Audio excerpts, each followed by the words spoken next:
अस्सलामुअलैकुम वरहमतुल्लाहि वबरकातुहू। वल्लाहु खैरुल माकिरीन। अल्लाह ताला बेहतरीन तदबीर करने वाला है और उम्मीद है आप तमाम मुसलमान और पाकिस्तानी खैर और आफ़ियत से होंगे। आज की वीडियो में आपके साथ बहुत ही लेटेस्ट न्यूज़ है और न्यूज़ ये है कि आपको पता है कि जैसे कल जो है शेर अफजल मरवत का जो है जलसा हुआ था। हालांकि बहुत ज़्यादा रुकावटें खड़ी की गई थी सिंध के अंदर, कराची के अंदर, और फिर उनके जो कन्वेंशन था, उनके रात में जो कन्वेंशन था वहाँ पर भी फार्म हाउस के ऊपर पाकिस्तान तहरीक इंसाफ के जो ओहदेदार थे उनको छापा मार के पुलिस ने पकड़ लिया और 3-4 और कारकुनों को जो है हिरासत में ले लिया। और पाकिस्तान तहरीक इंसाफ के शेर मरवत ने सोशल मीडिया पे अपना बयान जारी किया कि तमाम लोग पहुँचे और हमें यहाँ से कन्वेंशन करना है तो आप ज़्यादा तादाद में वहाँ पे पहुँचे ताकि पुलिस हमारा कुछ ना बिगाड़ सके। इस किस्म की सूरत हाल है। मौलाना शेरानी की जो और गुल नसीब की जो पार्टी है उन्होंने आज प्रेस कॉन्फ्रेंस की और उन्होंने कहा है कि तहरीक इंसाफ उनकी इत्तेहादी है, तो वो अपनी पार्टी के साथ इत्तेहाद के साथ कायम है उनका, और पाकिस्तान तहरीक इंसाफ का MOU साइन हुआ है। पाकिस्तान तहरीक इंसाफ को किसी किस्म का धोखा नहीं देंगे। इसके उन्होंने प्रेस कॉन्फ्रेंस में कहा है कि जो तमाम रियासती इदारे हैं वो सियासत और इलेक्शन का माहौल पैदा करें और ये पाकिस्तान के लिए और मईशत के लिए बहुत बेहतर है। तो ये बहुत बड़ी ब्रेकिंग न्यूज़ है कि वो अपनी जगह पे कायम है और उन्होंने सामने आकर जो है ये प्रेस कॉन्फ्रेंस की है। आज के दिन पाकिस्तान तहरीक इंसाफ का लेवल प्लेइंग फील्ड का case supreme court of Pakistan और सेम वही जज काजी फ़ाइज़ ईसा के सामने लगा हुआ था। तो काजी लतीफ़ खोसा ने वहाँ पे जाकर ये कहा कि जो मेरे केस करने वाले हैं उन्होंने केस वापस करने की हिदायत दी है, यानी कि इमरान खान ने। तो इस किस्म की सूरत हाल पेश आई तो उन्होंने कहा आप केस क्यों वापस लेना चाहते हैं। तो लतीफ़ खोसा ने कहा कि आपने 235 सीटें हमारी वापस ले ली, आपने तो पूरी पिच उखाड़ दी, तो अब हम आपसे लेवल प्लेइंग फील्ड की क्या दरख्वास्त करें।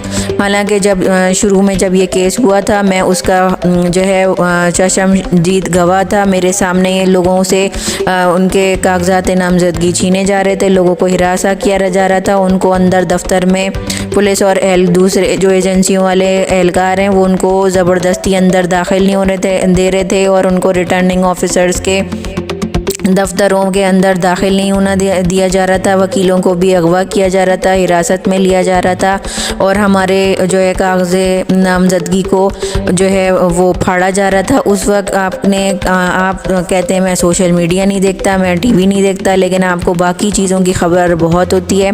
तो इस किस्म की उन्होंने बातें की थी जब वो केस लड़ रहे थे, लेकिन आज उन्होंने केस वापस ले लिया क्योंकि उन्होंने कहा मुझे आपसे इंसाफ की कोई उम्मीद नहीं है। तो उन्होंने कहा कि फिर इस किस्म के उनके दूबदू मुकालमा हुआ और उसके बाद काजी फ़ाइज़ ईसा ने गुस्से में आकर उनको कहा कि अगर आपको फ़ैसला मानना है तो आप माने वरना आपकी मर्ज़ी। इस तरह के उन्होंने कोई रिमार्क्स दिए हैं और बड़ी गर्मा गर्मी हुई है। तो इस तरह से पाकिस्तान तहरीक इंसाफ ने सही फ़ैसला किया है क्योंकि ये जो काजी है इनकी पहले से ही डील हो चुकी है। जैसे कि असतूर ने अपने व्लॉग्स में बताया है कि काजी फ़ाइज़ ईसा ने ये डील के तहत बदला वापस लिया है और एजाज़ुल हसन के बदले उन्होंने ये उनसे डील हुई थी कि एजाज़ुल हसन से को इस्तीफ़ा दिलवाएं और फिर वो बल्ले को छीन लेंगे। तो ये इस्टेब्लिशमेंट और इनके दरमियान कोई डील हुई है, ये जो है कहना है असतूर का अपने व्लॉग्स के अंदर।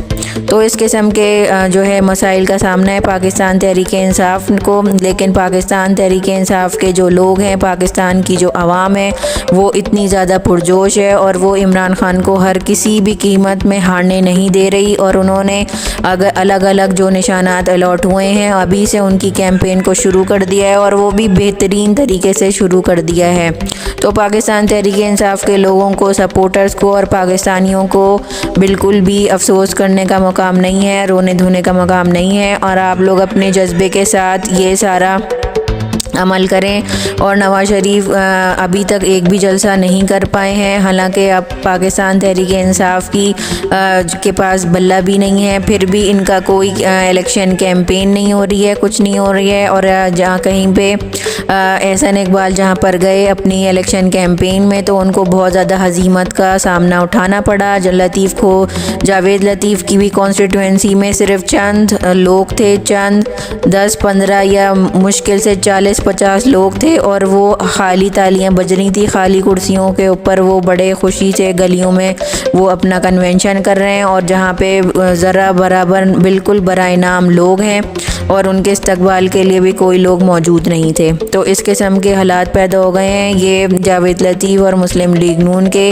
अब इनको वोटों की क्या परेशानी है, जब सारा कुछ तो प्लेटों में इनको रख कर दिया जा रहा है। और इस किस्म की इलेक्शन का अब वैसे कोई फ्री एंड फेयर इलेक्शन होते हुए नज़र तो नहीं आ रहे बिल्कुल भी, और इस किस्म के हालात हैं। और इसी तरह से इसराइल के जो है यमन ने इसराइल के जो ऑयल रिफाइनरी है उसके ऊपर हमला कर दिया। उनकी बहुत ज़्यादा जो है इतलात आ रही हैं कि उनकी पूरी की पूरी जो है वो रिफाइनरी को उड़ा दिया है, हतफ में या कुछ इस तरह का उनका नाम है।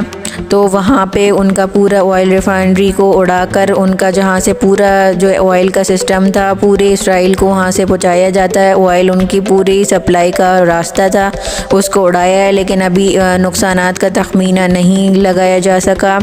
और इसी तरह से पहले पिछले दिन जो है अमेरिका ने भी यमन के ऊपर उनके जो फैक्ट्रियों के ऊपर हमला किया था जो कि डमी फैक्ट्रियाँ थी, और उनको जब बहुत ही ज़्यादा अफसोस का और झटका लगा अमेरिका को कि यमन ने वहाँ पे अपने सारा सामान हटा लिया था, अपनी सारी चीज़ों को निकाल लिया था। तो यमन को ने जानबूझकर उनको उनकी मिस इंफॉर्मेशन के तहत उनको एक नाकामी का सामना हुआ। तो पाकिस्तानियों आप लोग अपनी जो है अपने घरों में अपने आप को महफूज रखें, क्योंकि आजकल का जो स्मोक का जो मौसम है इसकी वजह से लोग बहुत ज़्यादा बीमार हो रहे हैं।